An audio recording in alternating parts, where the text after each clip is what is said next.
Assalamualaikum warahmatullahi wabarakatuh. Alhamdulillahirabbil alamin wa bihi nasta'in wa la udwana illa 'alas shalihin.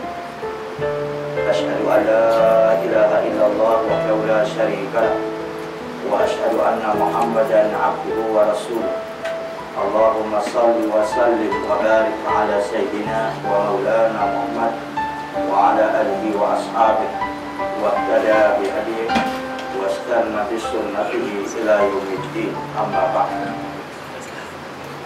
Ibu-ibu, bapak-bapak, kaum muslimin dan muslimat yang dihormati dan dikasihi sekalian, baik adapun pada malam ini insyaallah kita menyambung pengajian kitab Bahrul Mazi, yaitu ke muka surat 56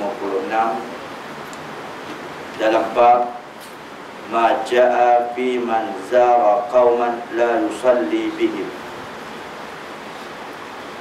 Bab bagi membicarakan tentang sesiapa yang menziarah satu kaum, maka janganlah dia bersembahyang menjadi imam kepada mereka.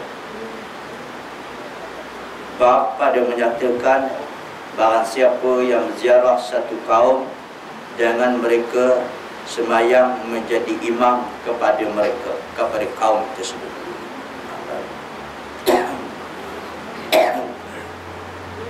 Hadis an Abi Atiyah qala kana Malik bin Huwairish yatina fi musallana yatahaddatsu fa hadaratis salatu yawman fa qulna lahu taqaddam fa qala taqaddam ba'dukum hatta uhaddithukum lima la ataqaddam. Sami'tu Rasulullah sallallahu alaihi wasallam yaqul man zara qauman fala ya'ummahum wa la ya'ummahum rajulun minhum.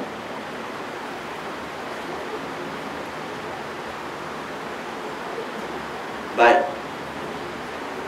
Man yaqul Rasulullah sallallahu alaihi wasallam man zara qauman fala ya'ummahum wal ya'ummahum rajulun minhum. Maksudnya daripada Abi Atiyah katanya adalah Malik bin Huwairish telah datang ke tempat kami semayang, itu musalla ni tempat kami semayang. Maka kami pun yatahaddasu bercakap-cakap bersamanya. Fa hadaratis salatu yauman, masa bercakap tu pada satu hari, maka masuklah waktu solat. Faqulna lahu, maka kami berkata kepadanya taqaddam, silakan ke hadapan, yakni jadi imam. Faqala, maka berkatalah Malik bin Huwairish, yataqaddam ba'dukum, dan hendaklah ke depan di antara kamu. Hatta uhaddisakum lima la ataqaddam, hingga aku akan menceritakan kenapa aku tidak ke hadapan. Sami'tu Rasulullah sallallahu alaihi wasallam yaqul, sesungguhnya aku mendengar Rasulullah sallallahu alaihi wasallam bersabda, man zara qauman fala ya'ummahum, barang siapa menziarah satu kaum, jangan dia jadi imam di kalangan mereka. Wal ya'ummahum rajulun minhum, dan hendaklah menjadi imam itu di kalangan kaum itu salah seorang lelaki di kalangan mereka. Baik, hadis ini Al-Imam Murtamizi mengatakan hadis hasan sahih. Baik. Lalu kaum muslimin dan muslimat kalian menetapkan bab dan kitab Bahrul Mazi ini, bab barang siapa datang satu kaum, maka janganlah dia jadi imam walaupun orang lain suruh. Nanti kita bicarakan bab ini. Baik. Boleh. Okay.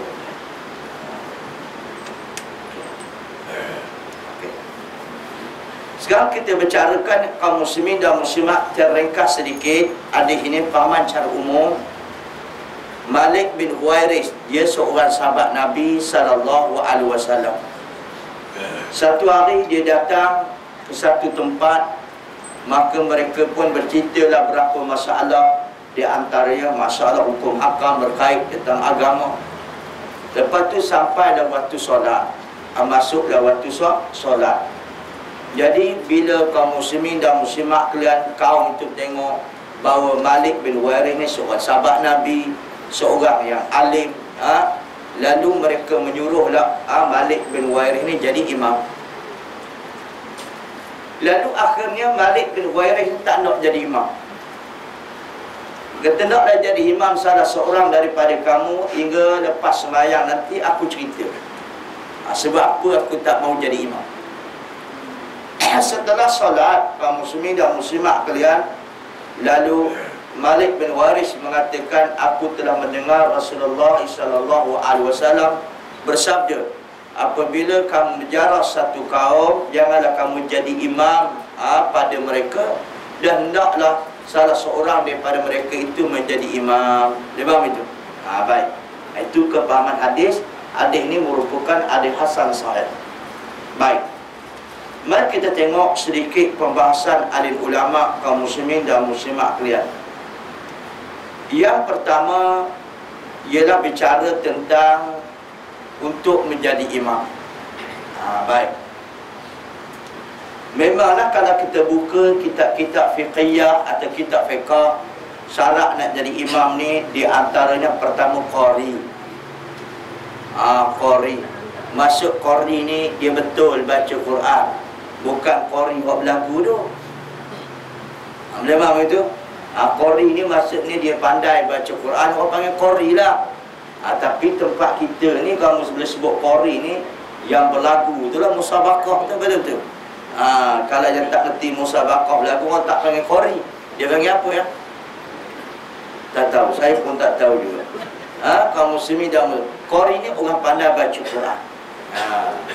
Yang kalau tak kaum muslimin dan muslimat kalian, iaitu lepas qari itu orang yang alim, orang yang tahu sikit tentang hukum hakam, tentang masalah salat atau masalah yang lain. Baik. Yang ketiga, syarat jadi imam ini ialah kaum muslimin dan muslimat kalian, iaitu tua. Kalau ikut dalam hadis, orang yang dulu berhijrah. Kalau daripada Mekah ke Madinah ni, siapa dulu berhijrah? Jadi sekarang ni mana kalau kita nak hukum cara berhijrah, mana ada dah hijrah lepas kota Mekah lepas tu. Maka kaum muslim kita kata yang lebih tua. Lepas tu yang keempat, kaum muslimin dan muslimat kalian, orang nak jadi imam ini kena wara'. Wara'. Itulah yang berapa syarat yang ditetapkan oleh ulama. So, apa itu wara'?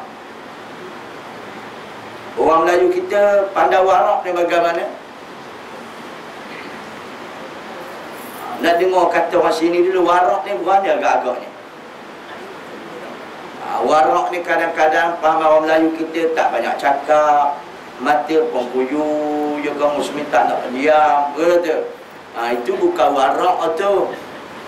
Wara' ditafsirkan oleh Al-Imam Nawawi rahimahullahu ta'ala, iaitu mereka yang tarkus syubhat. Tarkus syubhat, mana-mana orang yang boleh meninggalkan perkara syubhat, itu adalah wara'. Itu dia. Walaupun dia cakap banyak, kalau benar, tapi dia tu kaum muslim, dia tarkus syubhat, orang meninggalkan perkara syubhat, itulah wara'. Itu dia.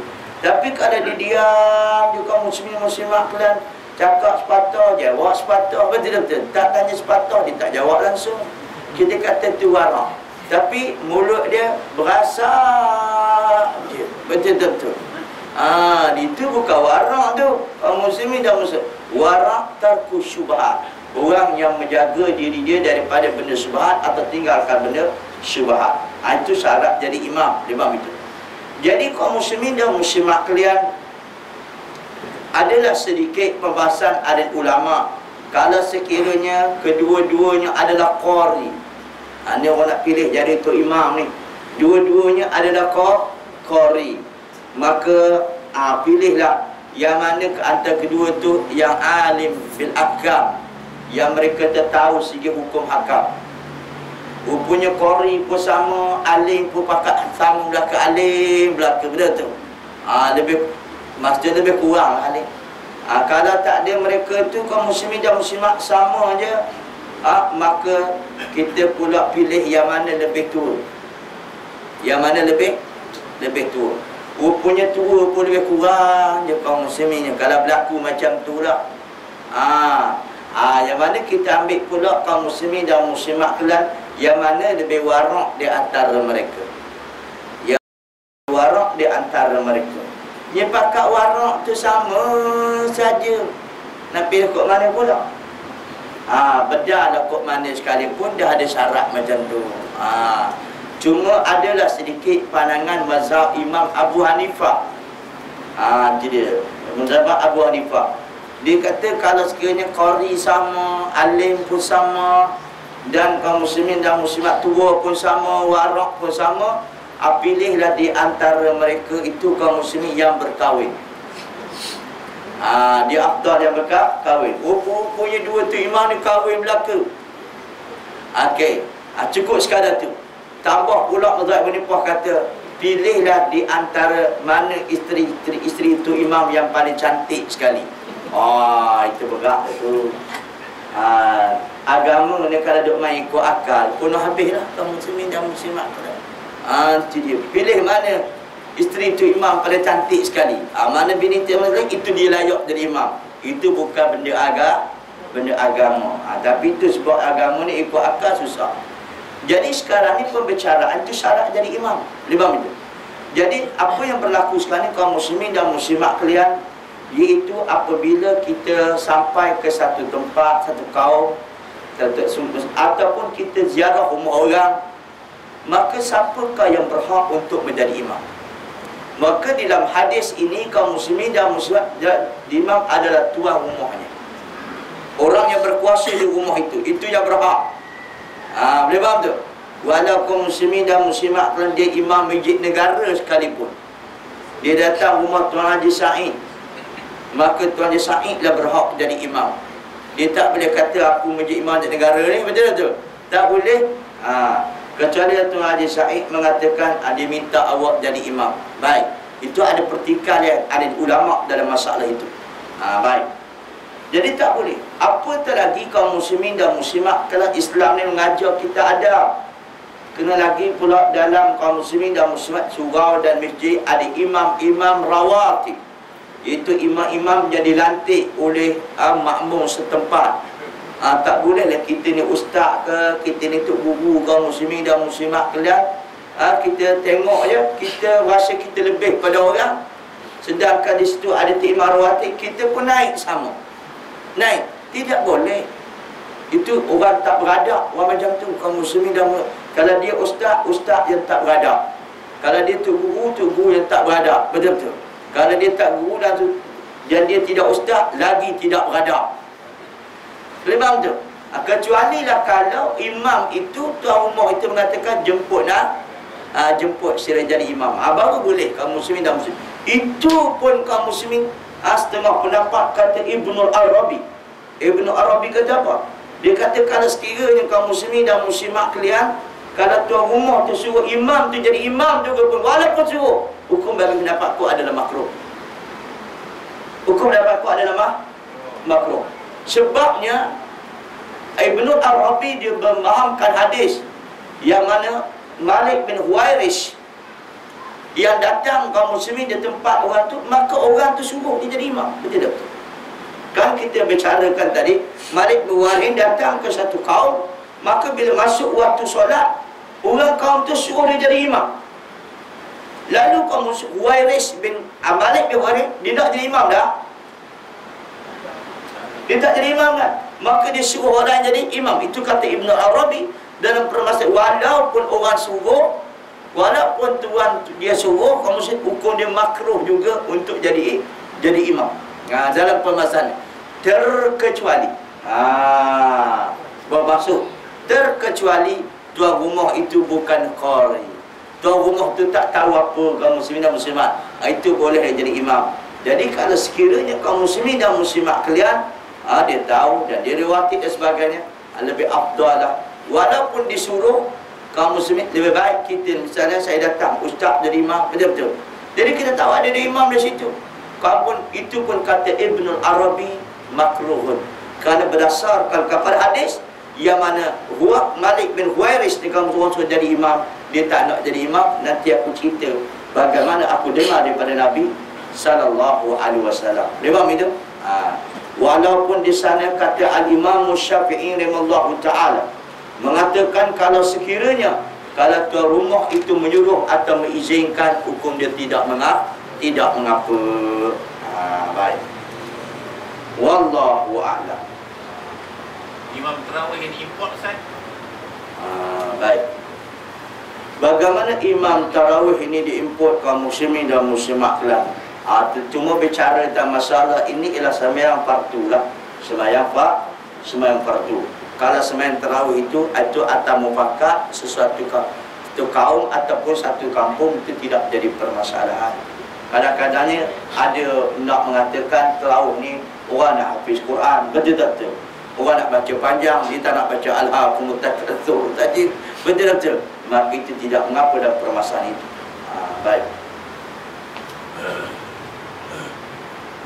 Habis ya?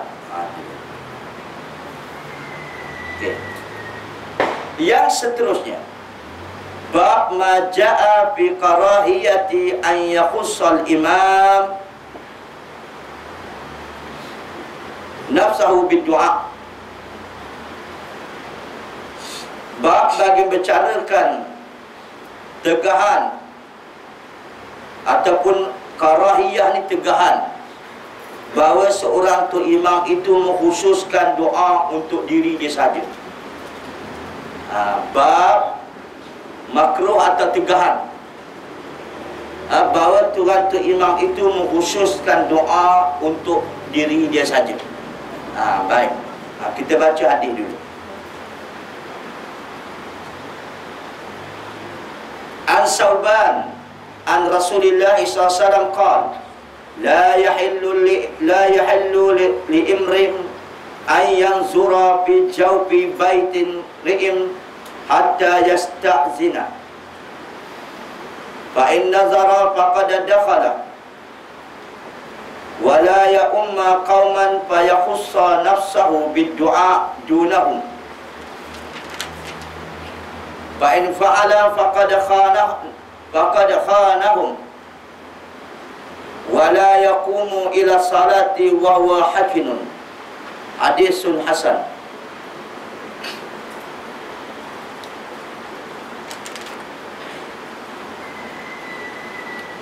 Bab bagi mencarakan tegahan bahawa seorang tu imam itu mengkhususkan doa baginya.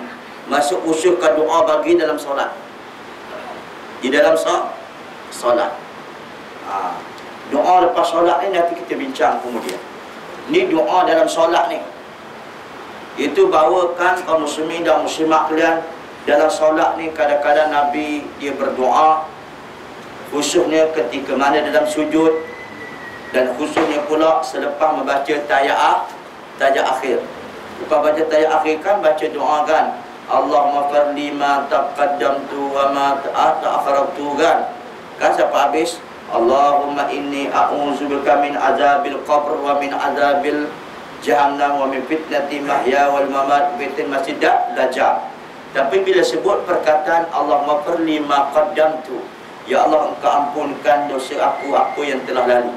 Jadi perkataan orang kata firli atau qaddamtu ni ialah orang kata itu khusus untuk diri dia. Sepatutnya baca Allahumma fir lana ma qaddamna. Dia tu. Tapi kenapa kalau baca wafli ni bagaimana kalau dia mengkhususkan doa? Kita tengok hadis dulu. Daripada Sauban daripada Sauban daripada Nabi sallallahu alaihi wasallam katanya tidak halal seorang itu bahawa dia memandang akan ruang rumah seseorang hingga dia minta izin. Apabila dia memandang sesungguhnya dia seolah-olah masuk ke rumah orang itu, Dan tidak boleh seorang itu menjadi imam satu kaum lalu dia mengkhususkan doa untuk dirinya sahaja. Dan apabila dia berbuat demikian, sesungguhnya dia khianat kepada kaum itu. Dan janganlah berdiri untuk solat sedangkan dia menahan. Maksudnya jangan berdiri untuk solat sedangkan dia menahan. Menahan sini nak berok, nak kencing. Dia nak diri solat ni nak kencing sangat, dia tahan. Nabi kata jangan. Ada sebagainya. Baik. Pertama kita ambil kategori hadis dulu. Kalau ikut pengarang kitab ni dia kata hadis ni hasan. Hadis ni hasan. Ibnu Qayyim rahimallahu ta'ala dan Imam Ibnu Taimiyah mengatakan hadis ini adalah maudhu'. Hadis ini adalah palsu. Sebab kaum muslimin dan muslimat kalian, dalam hadis ini barang siapa yang menjadi imam lalu dia menghususkan doa untuk diri dia dalam solat itu, maka kaum muslimin dan muslimat kalian dia khianat kepada makmum. Jadi walaupun dalam kitab ni mengatakan hadis ni hasan mengikut pandangan pengarang kitab, tetapi apabila dikaji ada ulama lain seperti Al-Imam Ibnu Taimiyah dan Ibnu Qayyim mengatakan hadis ini adalah maudhu'. Walaupun berbincang dengan begitu, tapi kalau kita lihat bahawa dalam hadis Nabi SAW, bila Nabi baca doa dalam solat kaum muslimin, Nabi tidak menggunakan perkataan jamak. Lebam itu.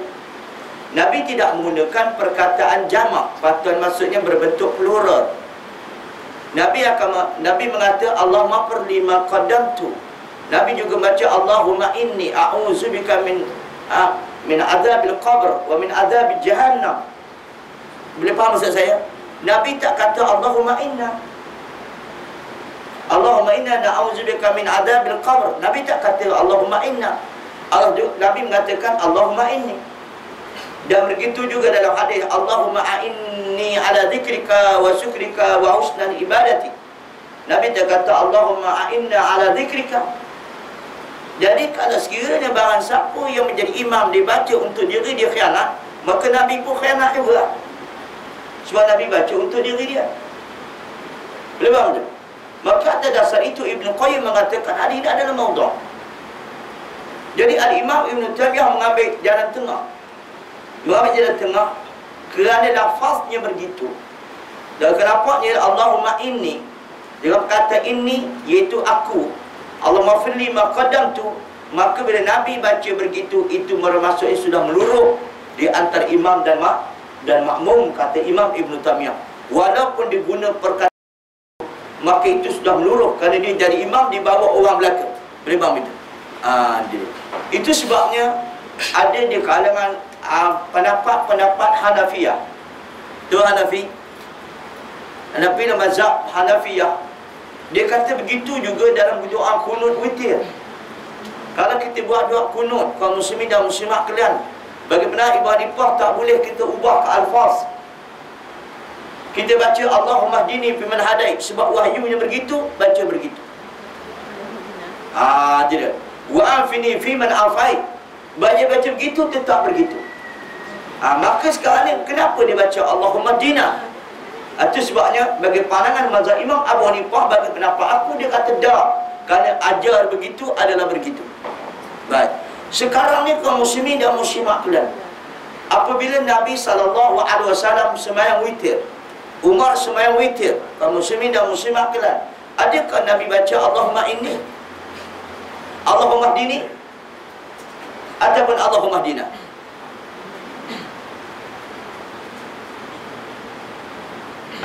Tak tahu Ustaz. Betul tak betul?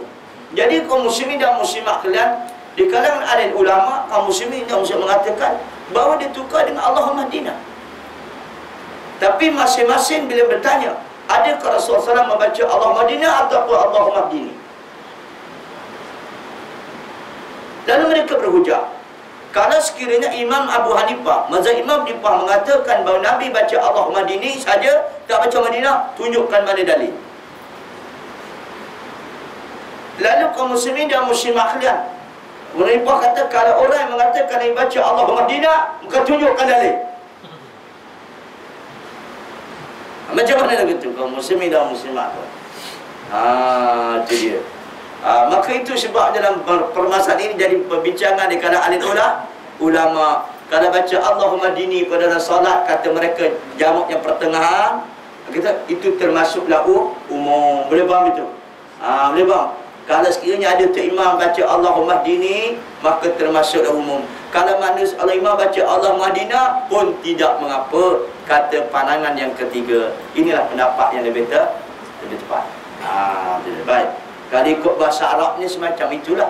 Tapi permasalahannya yang doa lepas solat ini, yang doa dalam solat ini lepas tahiyat akhir dan dalam kaum muslimin dan muslimat kalau dalam sujud ni, bagaimana kita nak doa?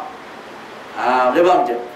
Okey, tuan-tuan dan puan-puan sekalian, masa kita baca doa ni kaum muslimin dan muslimat kalian dan solat itu doa, kita tengok kan, selagi mana Nabi buat begitu, kita buat begitulah.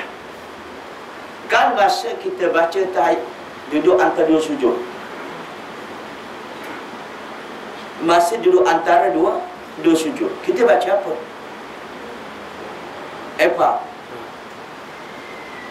Kita baca apa? Rabbi firli warhamni, dia. Bahkan Nabi baca Rabbi firli Rabbi 3 kali, baru Nabi baca macam tu. Kenapa Nabi tak baca Allah Rabbi firlana? Dalam tu. Dalam masalah itulah Ibnu Taimiyah ni sedap nampak dia. Walaupun baca dengan lafaz yang berbentuk seorang, tapi bila jadi imam merangkumilah semua sekali, dia kata begitu. Sedap juga nampak itu. Baik ya. Baru kita masuk satu-satu.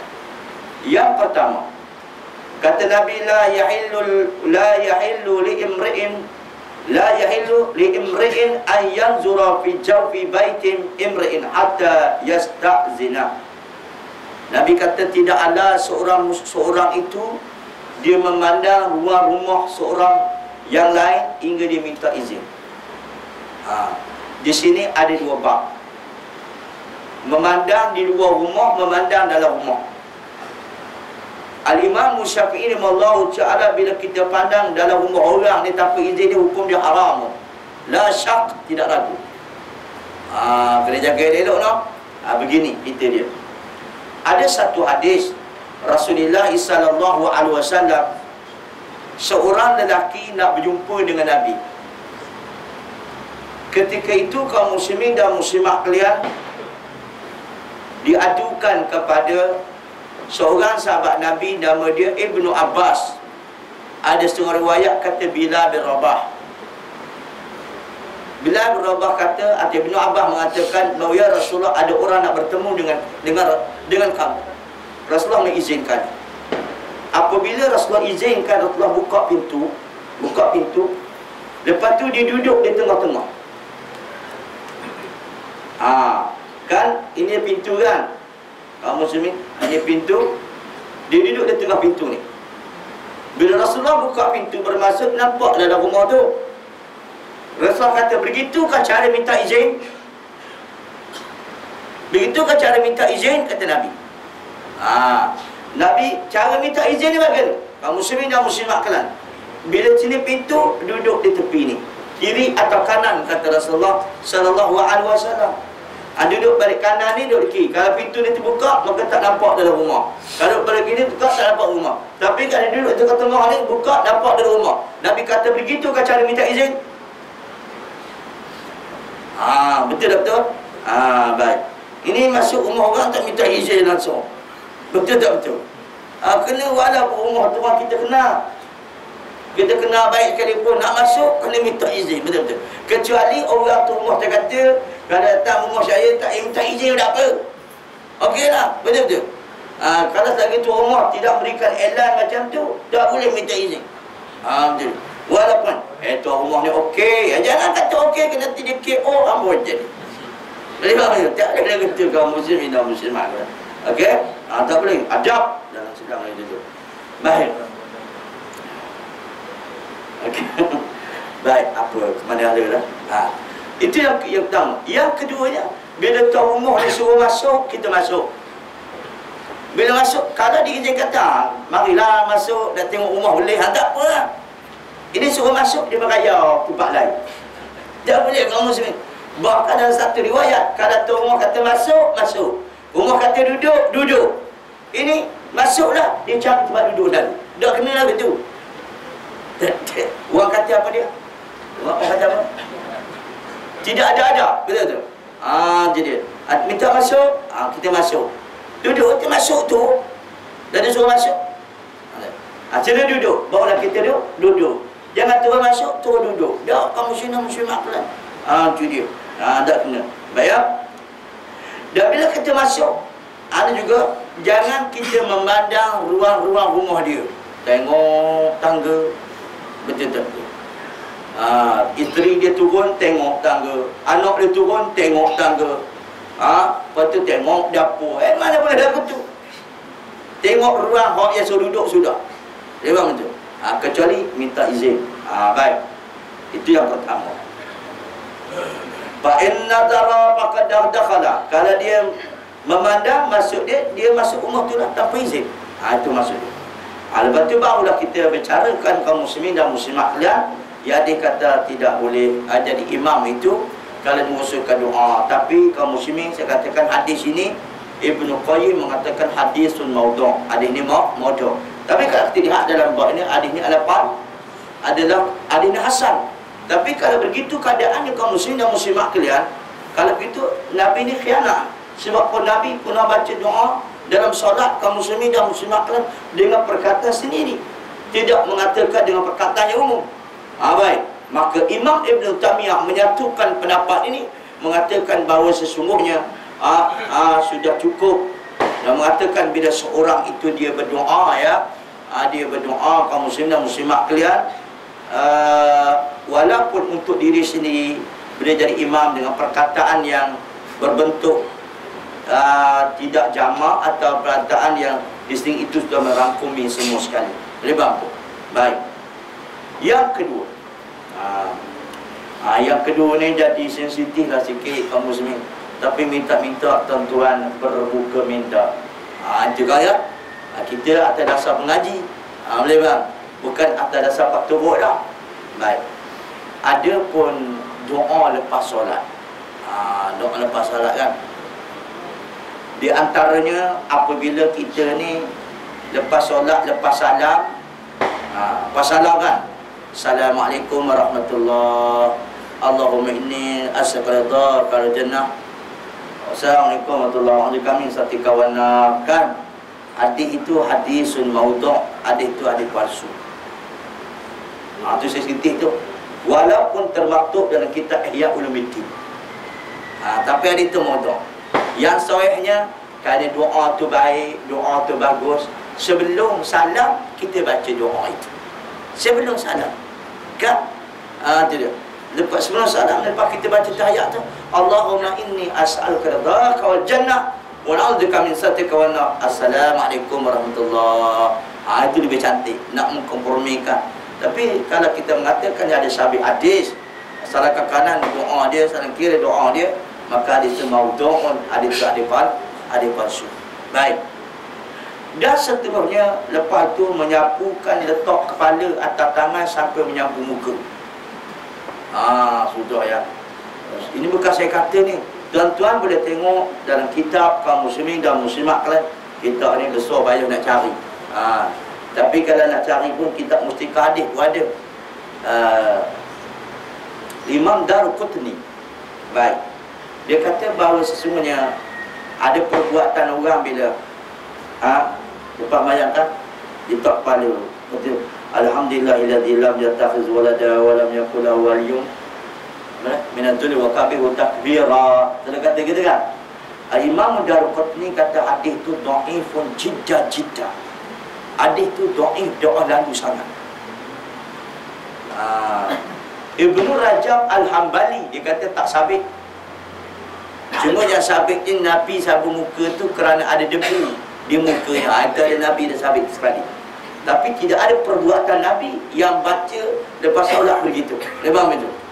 Jadi sebab berdasar kepada hadis yang sahih, bila Nabi SAW kaum muslimin dan muslimat kalian lepas solat salam ke kanan, Rasulullah SAW katakan Astaghfirullah, Astaghfirullah, Astaghfirullah.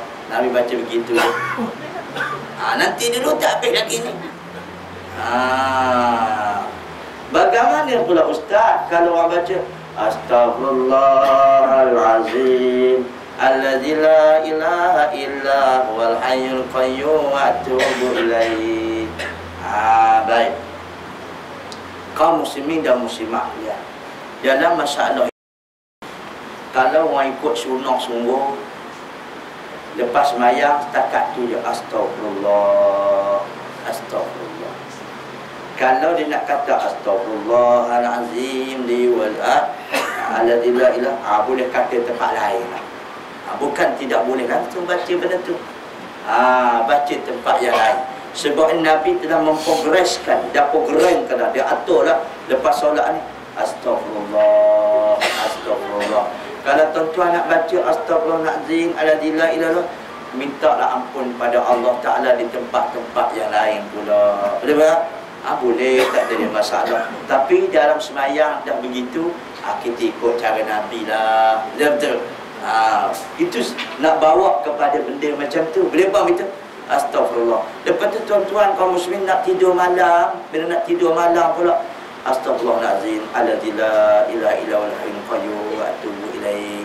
Sebab Nabi pun pernah membaca Astaghfirullahalazim dalam satu hari 70 kali ataupun 100 kali, iaitu dengan Nabi minta ampun dan bertaubat. Astaghfirullahalazim alladzi la ilaha illa huwal hayyul qayyum wa atubu ilaihi.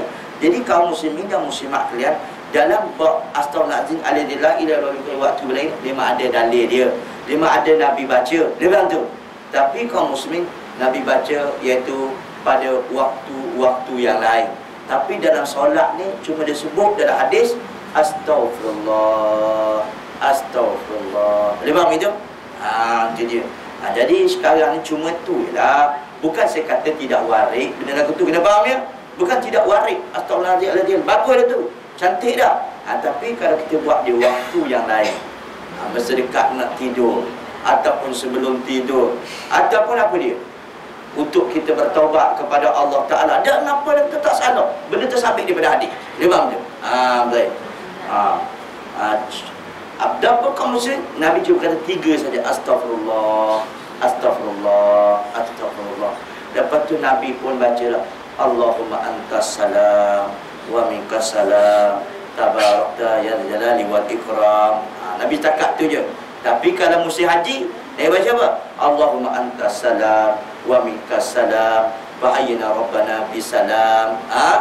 Tabarakta ya jalali wal ikram. Itu dalam musim haji. Jangan tu. Apa dia? Nanti dulu tak habis lagi ni. Muslimin dan muslimat lah. Nanti dulu. Lepas tu kaum muslimin dan muslimat, kalau baca pula Allahumma antas salam wa minkas salam wa ilaika ya'udu salam tabarakta rabbana wa ta'ala ya jalal wa adkhilna jannata salam. Itu hadis tu dia pergi ke dhaif. Hadis tu dia pergi dapat dhaif langsung. Macam ni lah kaum muslimin dan muslimat, kita lepas makan lah. Bila lepas makan alhamdulillah di at'amana wa saqana. Itu hadis tu sahih dah tu.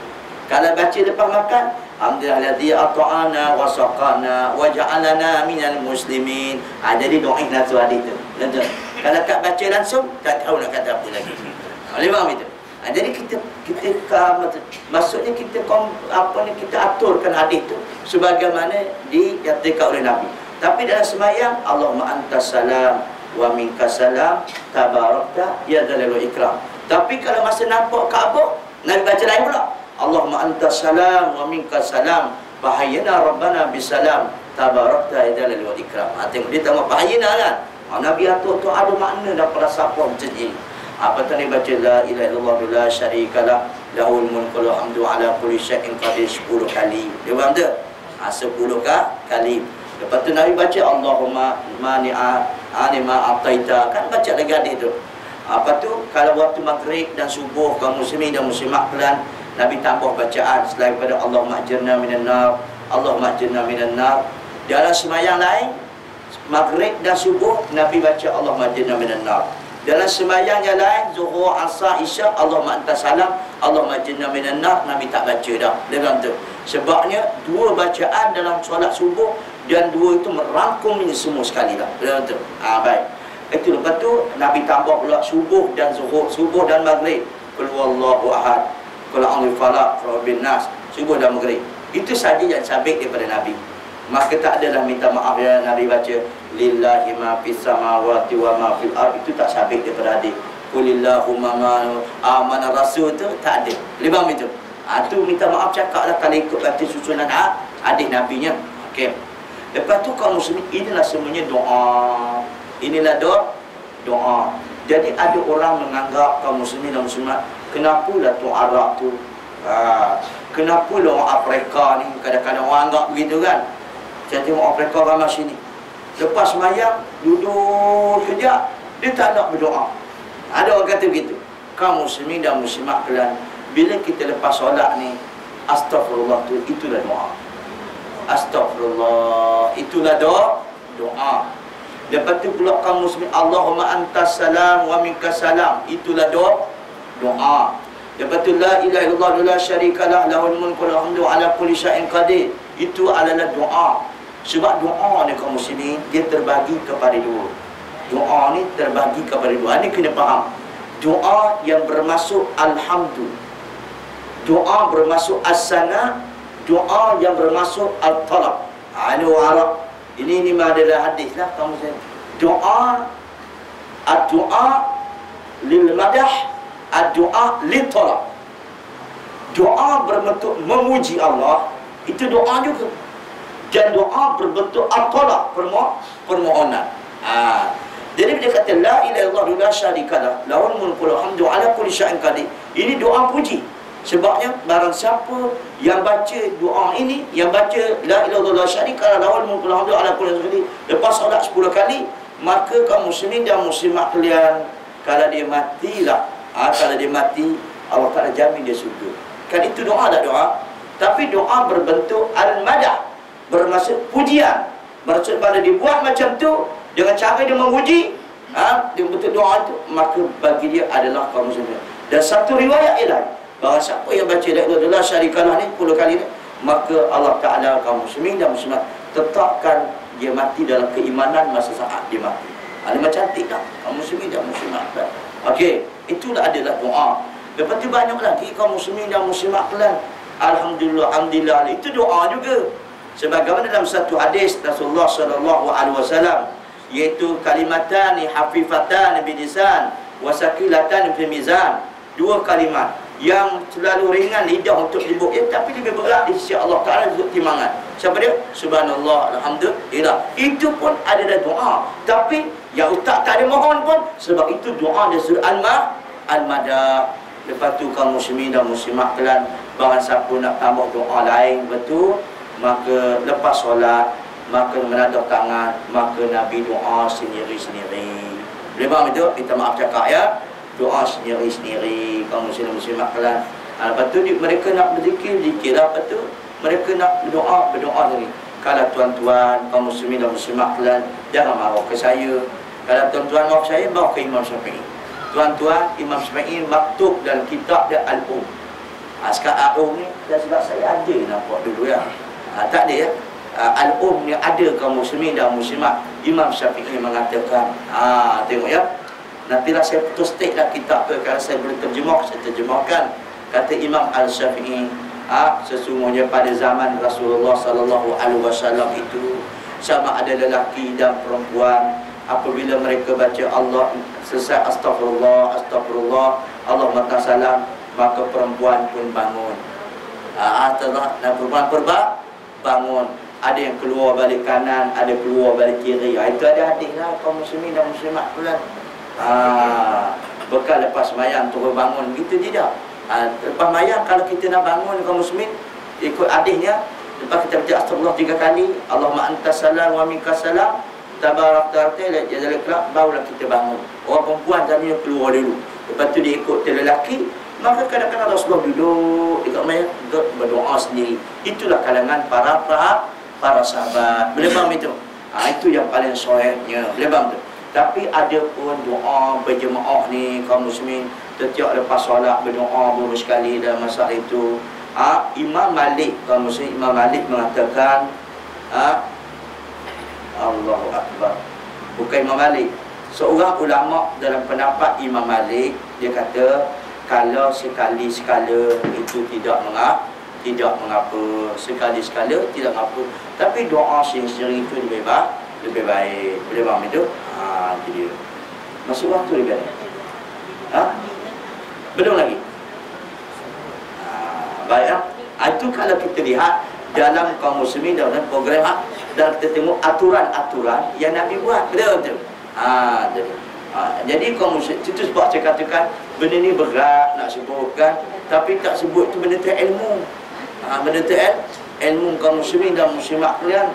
Tapi dalam permasalahan itulah yang diatur oleh Nabi sallallahu alaihi wasallam. Kalau kita lihat ya, selalu orang dia tak ambil doa dalam semayang. Kenapa dia tinggalkan doa dalam semayang dan ia beria-ia selepas semayang? Kita tengok di dalam bab melontar jamrah. Dalam melontar jamrah, kamu tak masuk waktu lagi ni. Baik. Dalam bab melontar jamrah kaum muslimin, Rasulullah sallallahu alaihi wasallam setelah mana melontar jamratul ula pada hari yang ke-11. Kan, pada ke-10 kita jawab umrah Aqabah tadi kan. Lepas melontar hari 11 Nabi melontar jamratul ula. Lepas melontar jamratul ula tu kaum muslimin, iaitu bau kanan Nabi menghadap ke Mina dan bau kiri Nabi menghadap ke Mekah dan dada Nabi menghadap ke Jamrah. Jadi lepas tu Nabi melontar. Lepas melontar jamratul ula ni, maka Nabi pun menadahkan tangan dia hadap ke Mekah, hadap ke Kaabah, dan Nabi menadahkan tangan dia iaitu pada dada dia macam tu.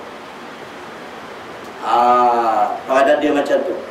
Maka kaum muslimin dan muslimat kalian, Nabi baca lepas melontar jamratul ula tu, panjang tak banyak doa dia, seperti mana panjang yang baca surah Al-Baqarah.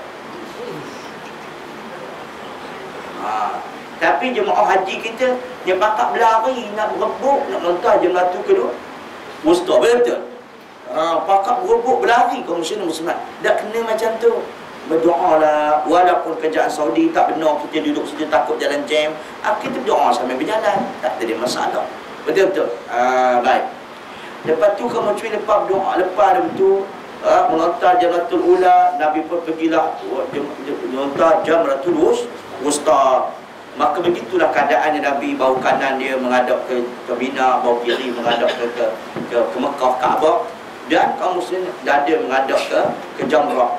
Maka Nabi melontar. Lepas tu Nabi berpaling berdoa kaum muslimat pula. Lepas tu iaitu seperti mana panjang surah Al-Baqarah juga. Lepas tu kaum muslimin, Nabi pun melontar Jamratul Aqabah yang ketiga. Lepas tu Nabi tidak doa. Nabi tak doa dah. Jadi para ulama membahas, ada mengatakan kenapa Nabi tidak doa? Kerana tidak ada kesempatan waktu, kata orang. Tapi Ibnu Qayyim dia jawab, bukan begitu. Kerana Nabi berdoa di dalam beribadah. Dalam beribadah itu lebih afdal daripada luar ibadah. Setelah mana kita melontar Jamratul Aqabah, habis dah ibadahnya, maka Nabi melontar di antara dua tekan doa dalam ibadah. Itu sebab kita ni kaum muslimin, lebih baik kita berdoa di dalam ibadah, lebih afdal doa dalam ibadah. Tapi ialah kaum muslimin, kalau kita tengok hadis Nabi ya, Nabi sering sangat kalau sekiranya semayang di waktu malam, Nabi dia berdoa. Setiap ayat Nabi berhenti berdoa. Setiap ayat memang. Misalnya saya buat contoh kan. Saya buat contoh lah. Tuan-tuan tak buat? Baik. Misalnya baca kan. Fawailul lil musallin alladzina hum an salatihim sahun. Berhenti kejap. Dengan bayang tu Nabi pun baca doa. Baca doa lah. Allahumma la taj'alni minhum. Ya Allah. Baik. Ya Allah, janganlah kau jadi aku daripada mereka. Macam itulah. Dia kata fawailul lil musallin allazina hum an salatihim sahun. Maksudnya celakalah bagi orang semayang yang mereka itu lalai dalam semayangnya. Lepas tu Nabi pun baca doa, ya Allah, jadikanlah semayang aku ni orang-orang yang khusyuk. Jangan jadilah aku termasuk golongan mereka. Ni baca kan. Lepas puas dia berdoa, baru sambung allazina hum an salatihim khashi'un allazina hum Ra'un Wajamna'un al-ma'un. Kalau lupa, ulang semula. Macam tu lah kaum muslimin dan muslimat kan. Baik. Bahasa Melayu ke tak bahasa Melayu, Ustaz? Nabi sudah tentu bahasa Arab kan. Betul tak? Kita ni kalau dengan talafuz, dengan lafaz, kita baca bahasa Arab. Kalau tak reti, kita berjalan latih. Walaupun ada pendapat ulama, utaranya ada Zahir, dia kata boleh baca dalam bahasa Melayu. Itu pendapat ahli zahir, bukan baca dalam Melayu. Maksudnya boleh baca apa bahasa yang kita ketahui. Itu satu pendapat. Tapi lebih afdal, lebih elok, lebih cermat kita baca lelaki, kita tak tahu. Boleh faham itu? Dalam Fatihah Ustaz? Dalam Fatihah tak boleh Ustaz? Dalam Fatihah itu tak sabit. Dia tidak. Sebab Fatihah ni dia tetap tertib. Ya. Ikut tertib. Apa lagi banyak ayat-ayat Quran yang berbentuk ayat yang merupakan naimah, ayat berbentuk nikmat, kan? Banyak kaum muslimin dan muslimat, ayat berbentuk kaum muslimin dan muslimat, kan? Banyak benda lah kadang ayat berbentuk yang merupakan azab. Kita baca lah kaum muslimin, ayat berbentuk azab. Tapi ustaz kami tak menghafal Quran. Nak katanya tabat yada abi lahabin wa tab ma aghna anhu maluhu wa ma kasab. Jadi kita berdoa kaum muslim jangan tergolong dengan Abu Lahab dan sebagainya. Banyak kan? Banyak benda lagi. Berhenti doa. Pernah buat tak ada solat gitu? Tak buat. Kenapa tak nak buat? Tak tahu. Itu lebih afdal kaum muslimin dan muslimat kalian. Tapi minta maaf cakap ya, kata Imam Syafi'i, maka lepas tu kalau mereka kaum muslimin dan muslimat kalian nak keluar, maka tidak apa. Di zaman Rasulullah pun pernah buat begitu, betul. Tapi dalam doa sekali-sekala, kata pendapat Imam Malik, menurut Imam Malik kata boleh ucapan berjemaah ni sekali-sekala. Tapi jangan depan muslimin dan muslimat kalian. Tapi tempat kita ni kalau bertemu lah, orang doa lepas, orang tidak berdoa lepas solat, dia pakat dia bangun, dia bunyi pula. Itu jadi masalah, betul-betul. Itu kena prihatin lah. Tapi sini nampaknya open minded, nampak sini open kan. Maksudnya boleh terbuka lah tempat lain kaum muslimin. Dia marah ke aku. Pada dia marah ke aku, baik dia marah ke Imam Syafi'i. Bukan itu. Sebab Imam Syafi'i yang berkata begitu. Betul-betul. Jumhur ulama yang mengatakan demikian, kaum muslimin dan muslimat. Tapi perbanyakkan doa di dalam solat. Wallahu a'lam, insya-Allah. Tak ada muazzin pun apa ni. InsyaAllah sambung ya. Okey, insya-Allah lain kali kita masuk bab kaum muslimin dan muslimat kalian, iaitu bab berkenaan maja'a fi man amma qauman wa lahu karihun. Bab bicarakan barang siapa yang jadi imam sedangkan kaum dia, orang tempat dia benci pada dia. Insya-Allah. Benci bagaimana ni? InsyaAllah kita sambunglah. Baik. Subhanakallah wa bihamdika, asyhadu an la ilaha illa anta, astaghfiruka wa atubu ilaik. Assalamualaikum.